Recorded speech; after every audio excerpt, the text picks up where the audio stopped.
Should be live on Instagram too. Oh, Instagram's not working. Let's see.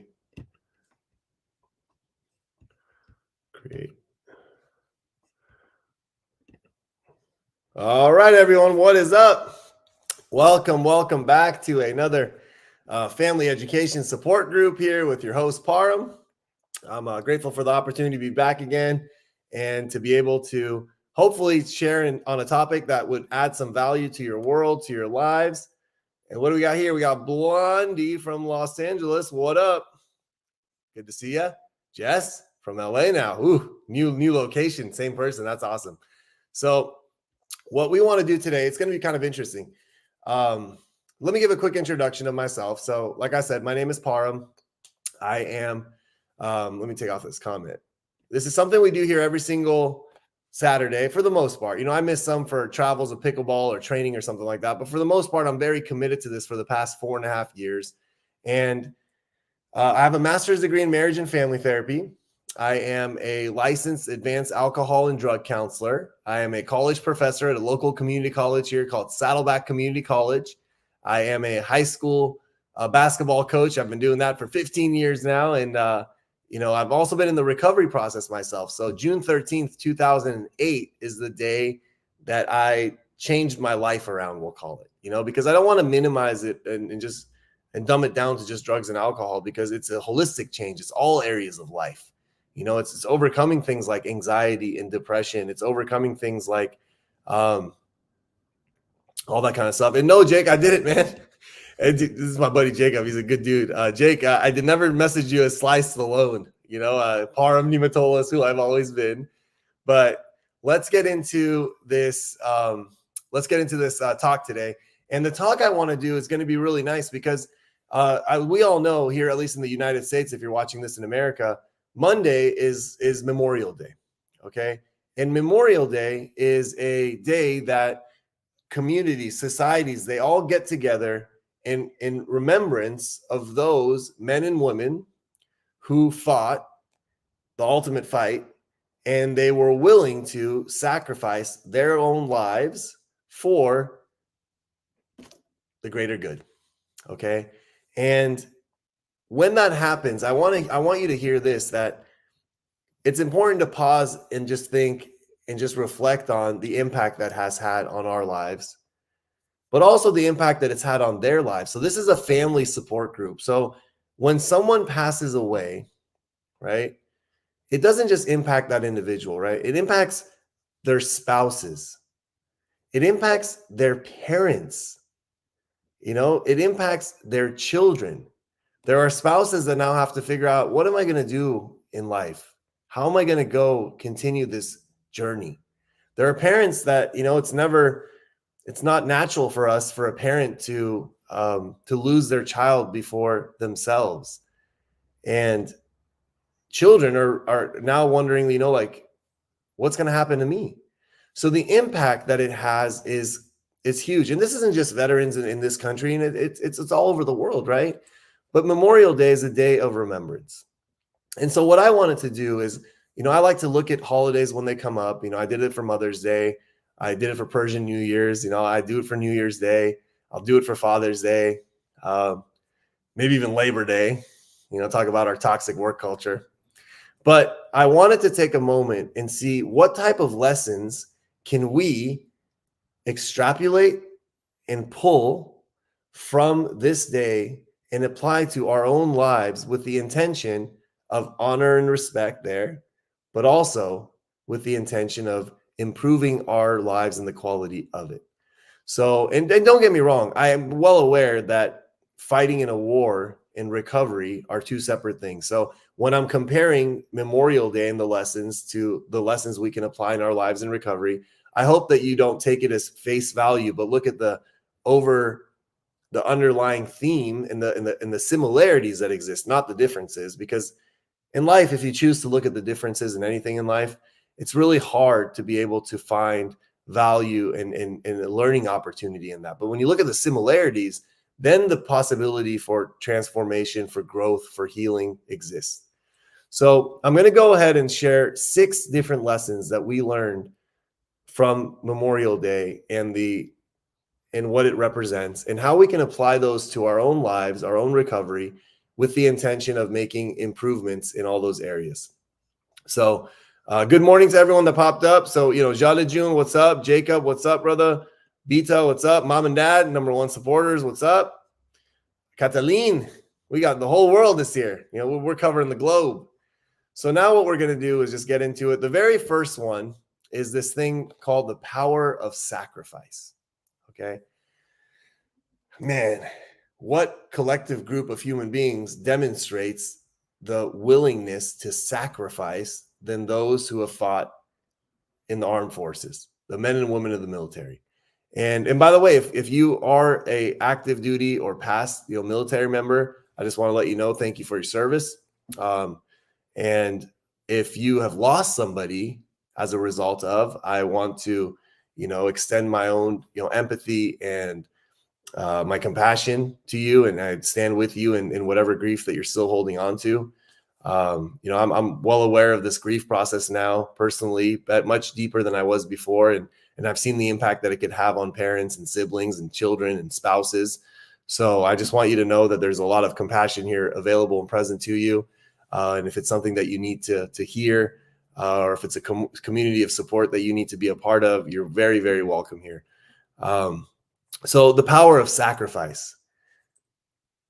One of the things that always gets me when I'm watching like social media reels or something like that, it's the moment that it's like a hidden video, and in that hidden video there's a little kid, a little boy, a little girl that might be in class, that might be, I've seen one like in a karate studio, I've seen one in a baseball field, softball field, and the kid's there, and the camera's kind of hiding, and then as the kid's doing whatever they're doing, they're talking to the class, or they're doing some karate, or they're swinging a bat.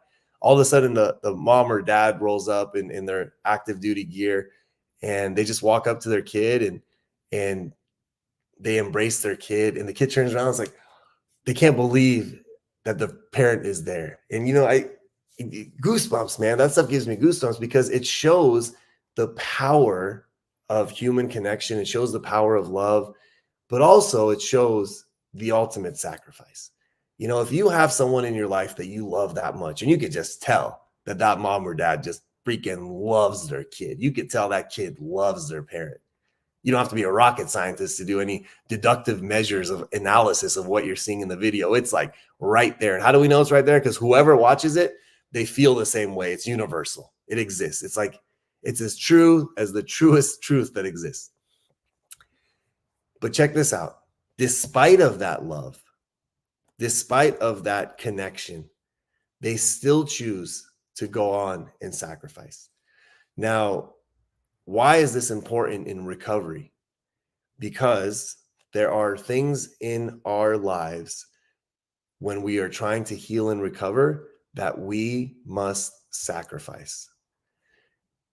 The question I always ask people in the recovery process is the following: are you willing to sacrifice who and what you are for who and what you want to become? Are you willing to sacrifice the comforts, the repetitive nature, the way you're living your life? Are you willing to sacrifice it all in order to get uncomfortable, in order to grow, in order to experience a new life experience? Are you willing to? Some people are and some people aren't. I'm telling you this: if you are in the recovery process, your new life will cost you your old life. Are you willing to make that sacrifice? And if you want to know what that looks like, just look no further than those videos I'm telling you. And it says that the power of sacrifice is so big because if you're willing to take that risk, if you're willing to put it out there like that, knowing that you may lose the things you love the most in life, yet you do it anyways, that's powerful. That's where you can transform. That's where you can just experience a life unlike anything else. And I believe that that's a very beautiful way to be able to see it. What's up, Jim? Hey, Jim, you're going to like the topic today, my man. Feel free to share it anytime you want. And that's the first thing that we can learn on Memorial Day. the power of sacrifice. And can we apply that to our own recovery? Can you apply it to your own recovery? I mean, parents, sometimes you got to sacrifice your enabling behavior. Sometimes you got to sacrifice the cape that you put on and become super mom, super dad, super spouse to go save and rescue somebody. Sometimes you might sacrifice sitting on the couch because you're tired, because you got to go do something for your mind, your body, and spirit. Are you willing to? They teach us really well, day in and day out, what that sacrifice looks like. The next one I have here is commitment to a greater cause. You know, what is the greater cause? Well, in that specific case, it's oftentimes for safety, for protection, but mostly that greater cause is for something or someone not themselves. The greater cause is for others. The greater cause is for society. However, individuals in the recovery process, the greater cause, if it's not yet established, if it's not well defined, if it's not crystallized in your mind and manifested in your thoughts through your actions, if you don't have that greater cause, what happens? I'll tell you exactly what happens. At the first sign of adversity, at the first sign of fear, overwhelming fear, at the first sign of triggers, psychological and emotional triggers, what people do is they lose that commitment and they go back to the way that they were living their lives. You've seen this in your loved ones. If you're in recovery yourself, you understand what I'm talking about. What they do is as soon as they just get uncomfortable, they forget their commitment and they go back because they have no greater cause. Let's look at that in the soldier analogy that we're using here because of Memorial Day. They take on a greater cause. They're committed to a greater cause. They go places, and in those places that they're at, you don't think that they experience fear? I've talked to countless, over a couple hundred veterans in my life. They tell me, as strong and brave and powerful as they need to be, they experience fear. They're human beings. You tell me that they don't get triggered, they don't hear things and see things that bring up all of their own unresolved stuff? They absolutely do. You tell me that they don't experience sadness from being away, homesickness from being away from their loved ones, receiving cards in the mail rather than being able to hug their families? They experience sadness. But do they just say, you know what? I'm out of here? No. Want to know why? They're committed to a greater cause. That's what you got to think of in recovery, is what is the greater cause? And you know what? The greater cause for all this stuff, my friends, is through the recovery process, we not only help our own lives, we not only help the lives of those around us. I truly believe that we help our communities, we help society, we make the world a better place. So I'm just moving this dog away. 1 second, guys. Go butter down. Good boy. Okay, I'm back. So, all that being said, thank you. So that's the greater cause right there. And that's where we learn it. So that was number 2. Number 1 was the power of sacrifice. Number 2, a commitment to a greater cause. And let's get into number 3. Number 3. So these are lessons that we learned from Memorial Day. Lessons that we learned from the lessons that they have taught us over years of dedication, sacrifice. Number 3 is perseverance, the importance of resiliency and perseverance. Okay. Now, if you're having a hard time tracking this in terms of how is the recovery process similar to people that go off the war, if you're just like, hey, man, this is just not the same, you're comparing apples and oranges, let me hopefully share some insight to you. And the insight that I want to share is this. People that have experienced trauma in their life, it could be you watching this right now, it could be your loved ones, people who have experienced psychological, physical, emotional, sexual abuse inside of their own homes. People who are tormented by mental illness. Those individuals, I truly believe wholeheartedly from the bottom of my heart, are of the most resilient human beings on this planet. They have been able to overcome what they've experienced, not give up, show up every day and continue to fight. You know, there's a reason why trauma that happens to soldiers overseas, it used to be called shell shock. And they've been able to change that label around and make it more humanistic. And they turned it into something called post-traumatic stress disorder. There are different modalities of treatment for that type of trauma therapy. There's a TMS for treatment-resistant depression. There's EMDR for traumatic trauma symptoms. There are, talk therapy, all that kind of stuff for that specific population. However, we know what they realized? Sometimes people didn't even have to leave their hometowns. Sometimes people didn't have to leave their homes to experience the same symptoms of those who go fight the wars. They experience the same thing, the battlefield inside their house. So we learned that from them. On Memorial Day, it's easy to say, hey, bam, right there. That's the definition of resiliency. Those people, as resilient as this planet comes. I'm telling you this, people that have endured substance abuse, trauma, mental illness, grief and loss, they have the same DNA. They have the same resiliency. So that's another thing that's really important for us to not only acknowledge, internalize, but hopefully accept. And you might say, man, I don't know. It's not landing. Well, guess what? The symptoms are the same. If you look up at the symptoms of post-traumatic stress disorder that happens to soldiers, right?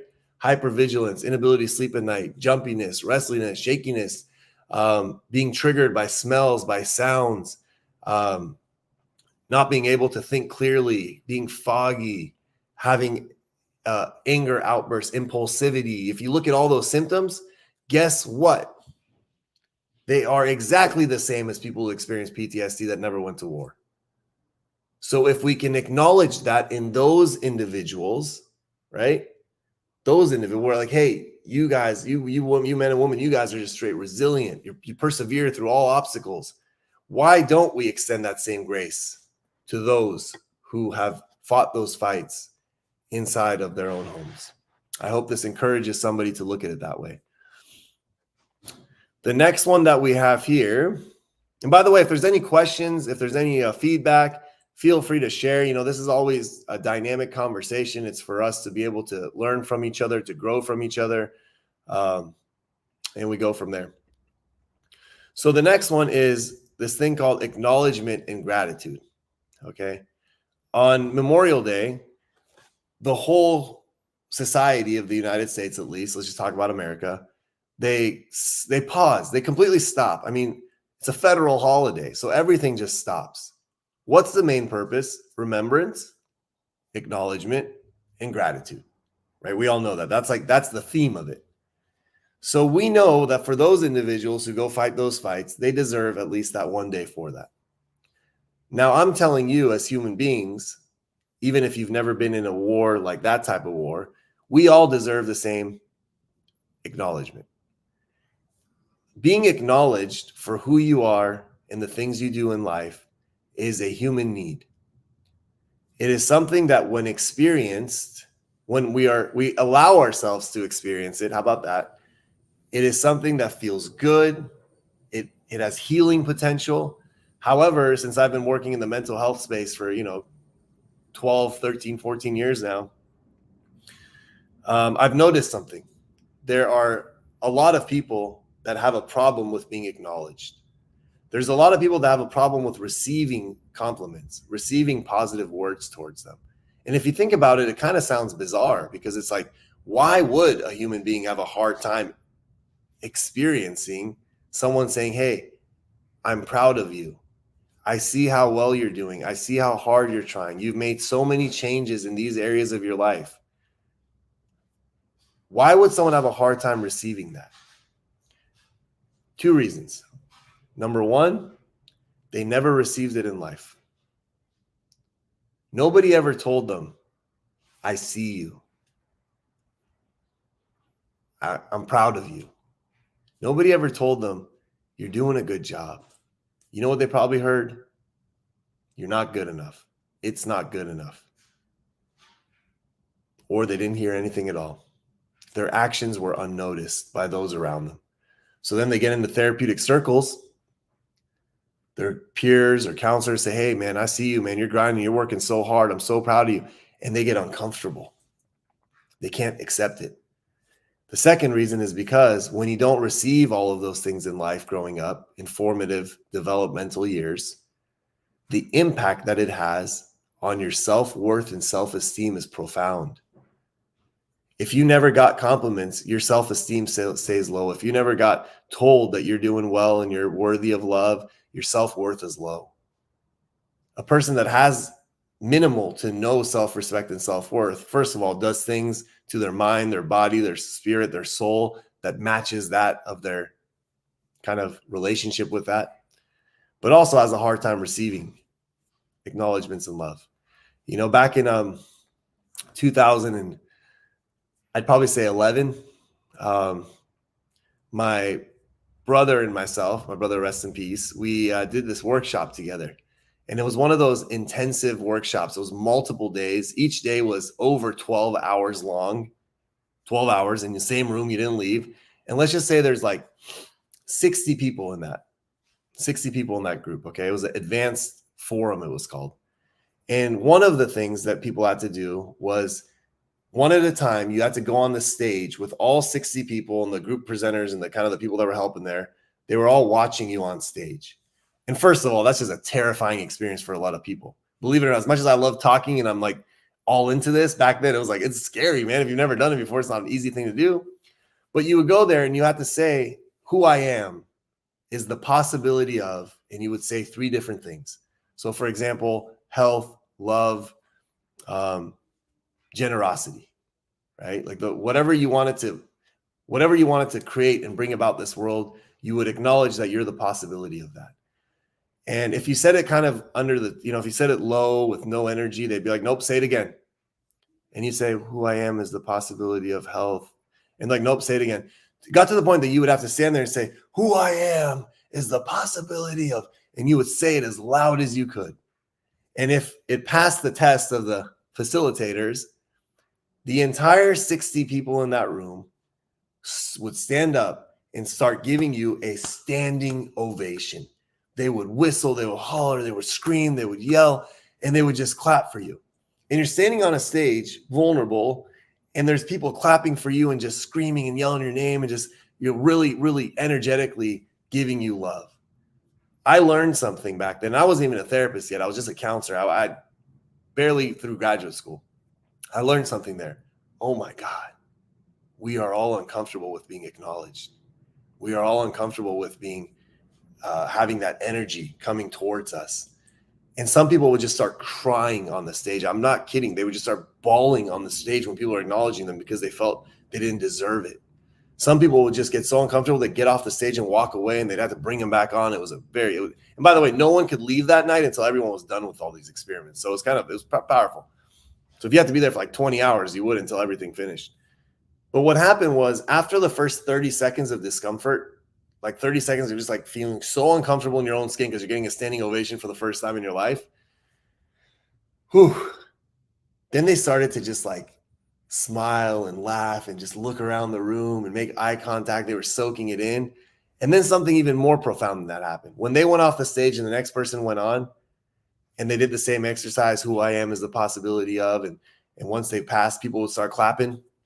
Once they did that, guess what happened? Those that got off the stage, they were the loudest. They had the most energy.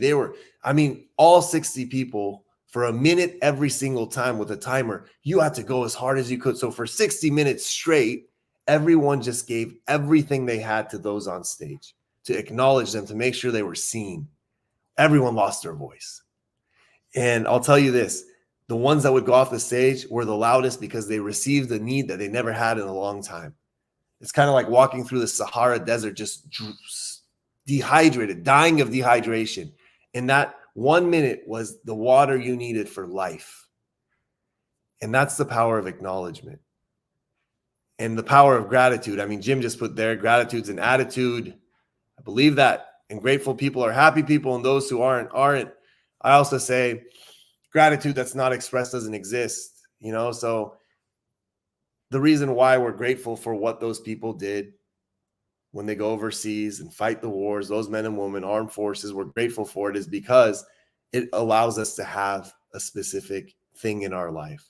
And that is the ability to live the way we all live, the freedoms we experience.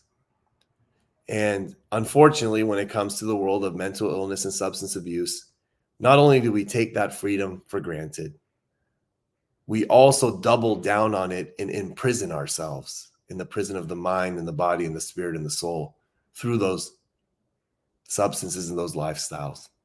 So please make sure that you acknowledge yourself, be grateful for your progress, acknowledge those around you, and be grateful for who they are and how they show up in your life. The next one that we have here is honor and respect. I mean, people walk up to if you see someone with a veteran hat, or you see a young guy or a girl wearing an active duty thing, you walk up to them, and oftentimes they'll give them a little handshake and say, "Hey, yo, thank you for your service." There's places like Home Depot that have designated parking spots for those individuals to visibly demonstrate their respect and the honor they have for them. And we know what it's like to honor those people. We know what it's like to respect those people. They do something that is honorable and respectful because it's so damn hard. But if we have accepted the fact that I'm correlating the experiences we have in life when you endure substance abuse, trauma, mental illness, grief and loss, if we accept it in this conversation that even though they're completely different, on paper, they're different experiences, but the impact that it has is very similar, then guess who else deserves that honor and respect? The person watching this right now. The human who's endured all of that in their life, and they've been resilient and persevered and got here to this moment, deserves that honor. But guess what we do with ourselves oftentimes? We don't honor ourselves. We don't honor our mind, our body, our spirit, our soul. Sometimes we don't even respect it. You put things in your body that purely disrespect it. So because I know you understand that honor and respect with them, it tells me that you should understand it with you. And if you understand it with you and you choose not to honor and respect yourself, then you got to stop and ask yourself, why? What is it in them that I see that I don't see in myself? What is it in them that I respect that I'm not respecting in myself? Because if you have the same characteristics and you don't give it to yourself, then there's a significant problem. There's a quote that I like that says, compassion that is not extended to self is incomplete. Extend that compassion to yourself. Honor yourself. And also honor the journey that you have been on. I just did this talk a few minutes ago for our program participants. And I said, what's really fascinating to me? That there are 8-point-something billion people in this world, and not 2 life journeys have ever been the same. Like, think about it. The journey that you're all on is completely different than the journey of any other human being in this world. That's awesome, man. Honor that.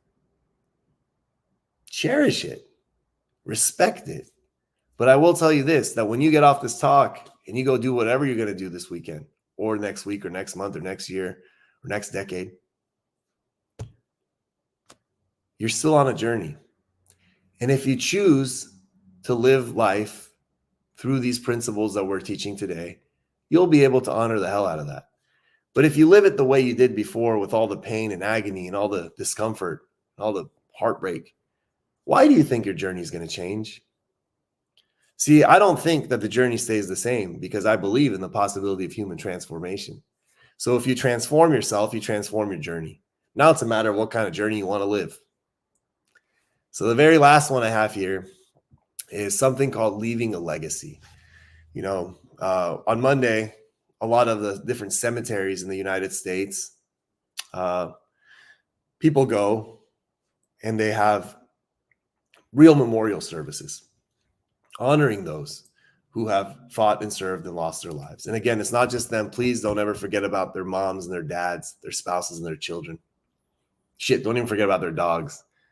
You know, I've seen a German Shepherd one, man, destroyed me. This little German Shepherd, which was like a canine of a military canine. You know, he lost his handler and the human that was taking care of him.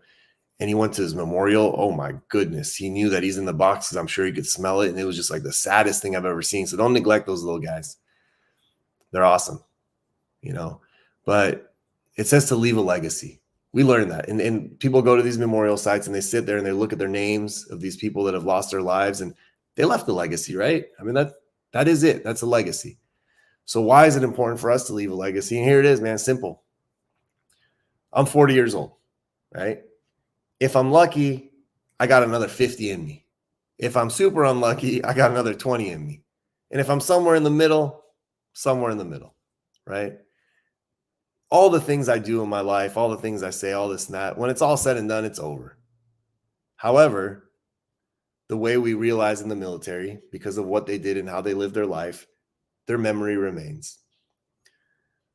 So you, my friends, have the same choice in life. Some of you might have 10 years, 20 years, 30 years. Some of you might have 60 years, 70 years. Maybe if you're watching this and you're young, 80 years if you're just super advanced and you're like, I want to level up life. And I really envy you if you start that young.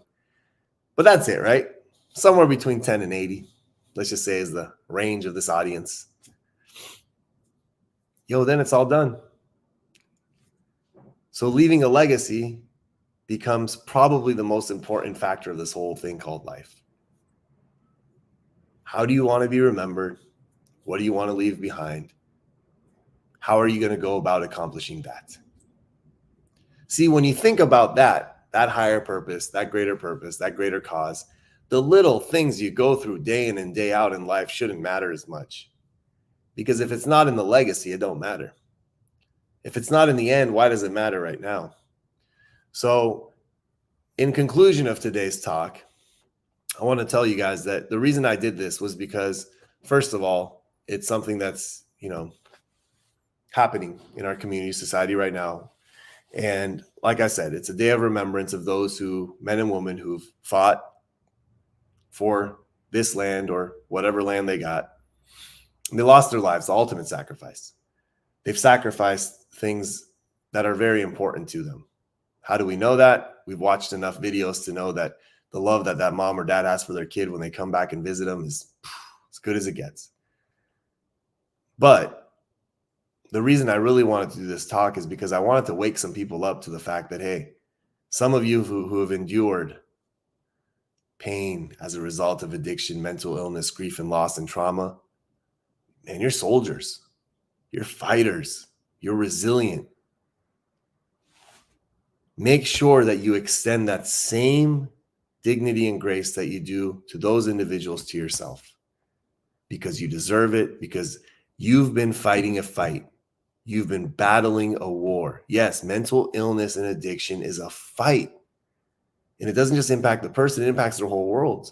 And if you apply what I'm saying today to your own life and get out of this war and ultimately experience some freedom in your life, because here's the thing, and I've shared this, I usually do this on my 4th of July talk. In the 4th of July talk, I say this: addiction comes from the Latin root addictus. Addictus means to be enslaved to. So back when the word was originated, back in the Latin world, we'll call it, if I owed Jim here $100 and I couldn't pay Jim back, Jim would take me to court and the judge would say that parum is addictus to Jim, which means that he is enslaved to Jim. That's the Latin root of addiction, addictus. You ask any slave in the world, what's the only thing they want? Freedom. They don't want a job, a car, money, wealth, status, prestige. They want freaking freedom. When you get free from the binds of active addiction, from the chains of active addiction, when you heal your mind and work on your mental health and you experience freedom, first of all, you've honored and respected what those men and women go fight for anyways. Second of all, you can live the life you deserve. You can leave the legacy you want to leave. You can have the impact you want to have and just make this world a better place. All that being said, Love and appreciate all of you. I'll see you back next week, same time, same place, for another education support group. Hope you all have a wonderful weekend. Enjoy the long weekend. Get some sun, get some good food in your system. And I look forward to seeing you soon. Bye, everyone.